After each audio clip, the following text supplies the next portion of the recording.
Greetings, dear ladies. I'm Kryon of Magnetic Service. My partner steps away at this time. How does it feel, dear women, to have a book written about you? All of the channelings in the book that has been mentioned, all of them, were about you in Lemuria. What was life like? What did you do? How did it feel? Some of the basis of what you do in these meetings revolves around that time. It's a time basically of learning. That was what it was about.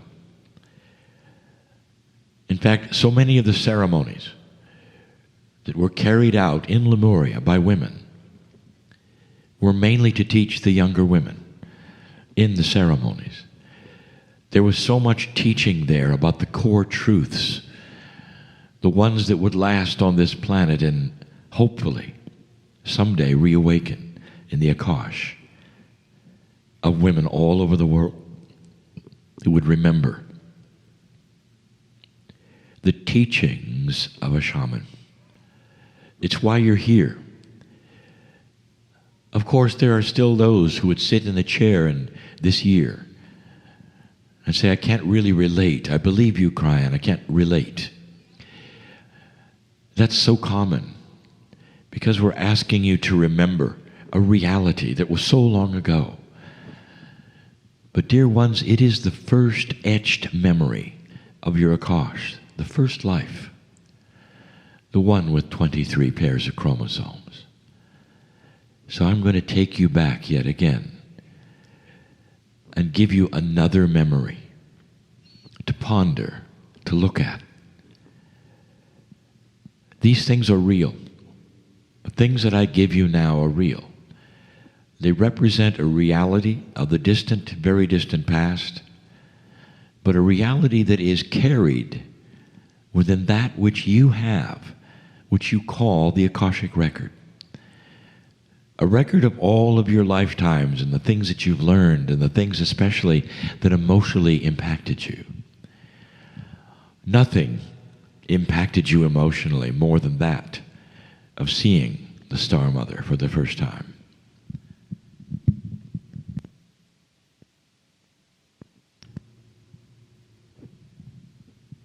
We've discussed with you a little of this. The Star Mothers did not do all the teaching. They left it to those who were direct descendants. Meliha was a direct descendant. And she taught many, mostly from children to adults, were feminine. But she had her times of teaching the boys as well when they were children. But they would branch off into that which was shamanic, and that was her specialty. But I want to tell you about that first meeting. There was a system, and we've described some of these things before. A system of meeting the Star Mother for the first time. If the children were too small, they wouldn't understand. And so you had to be a certain age. But the ones who actually saw the Star Mothers for the first time were always the girls. There was a time when the men, boys, children, adults, all saw the Star Mothers at certain kinds of meetings, certain times of year. It was guaranteed. But the first time was always the girls. You met the Star Mother as girls of age for the first time. There would be another meeting of the boys and the girls, and they would also meet the Star Mother. There was a system. It was an equal system. Very. But the equality that we speak of was intuitively equality. That the women were first because the women had the gift. They were going to become the leaders and the shamans. So as girls, you lined up. You dressed for the occasion as best you could in Lemuria. And you knew you were about to meet a star mother, off-worldly. How much did a child know, truly, about these things? And you'd be surprised. Because for years, you had those around you point to the stars and say, this is where they're from. We have a piece of them. There was no talk of DNA. There was no talk of chemistry. There was instead talk about a piece of that which made them sacred, special, unique. And you had a piece of the Star Mother in you. And you knew it. Even as a child, you knew it. You also knew your destiny. That as you grew and become a young woman, there would be a time when you would be separated from the boys. Only in the teaching and the substance of the teaching. And it would be more advanced to things that you would have to then go on to do.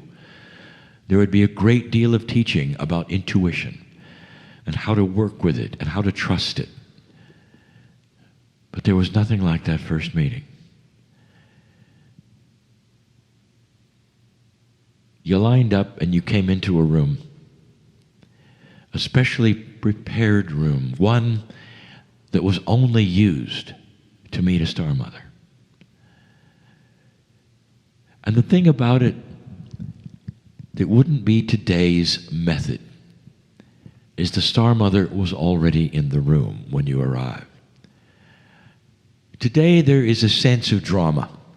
When you meet those who are important that you've come to see, and you would wait and come and sit, and then somehow a sound would happen and they would arrive and everybody would be enamored. But the Star Mother was already there, seated. She wasn't in a seat. She was cross-legged. Now, there are really good reasons for this. And it is she was at a child's level already, just sitting there. So when the girls came in, they would have no intimidation, that they would see her already and realize she was seated and ready for them. There was no glorious entrance, so it would overwhelm them or make them feel that someone important was coming. But they already knew of the importance of a Star Mother. The other reasoning was this. Star Mothers were very large.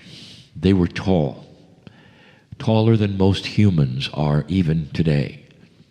This comes from a combination of things, including the fact that that's just how big they were. For their civilization, for their nourishment, all of these things you would understand, because even generations of humans are now taller than they used to be. So it was a progress, it was evolution on their planet. For her to come in at full height would be startling to the children.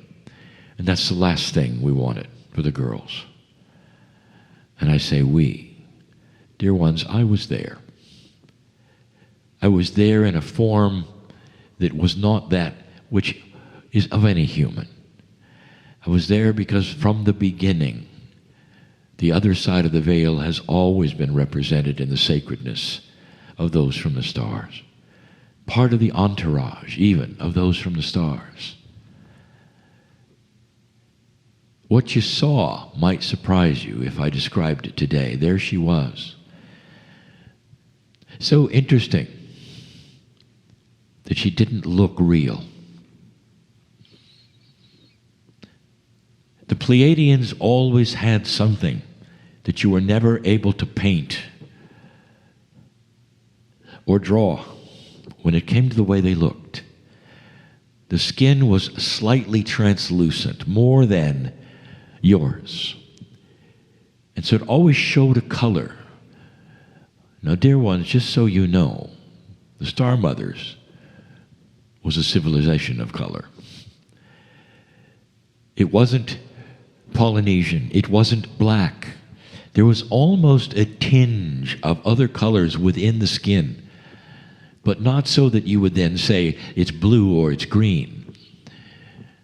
But because of the translucence, it was so beautiful, and it was clear. It was riveting to look at this face. Not quite human and yet fully human. And when she opened her eyes and spoke, it melted your heart. And you remember it. It's the first thing that you ever saw that was out of this world. And you realized at that point that you would see her again and that she would teach you special things and be brought in for special times. There wasn't just one, but you only met one at a time. You learned a name you could not pronounce, and there was a fun time when all the children would try. But it was not pronounceable with your kind of vocal cord. And so part of the fun that you would have right immediately in this very sacred meeting, as children, as girls, was to find a nickname that you could pronounce. Nickname for a day, you called it. So you could call her by name as you addressed her, which was the protocol. Each child was encouraged to say hello to the Star Mother and give her name. And she would then also give the nickname of the day, to the Star Mother.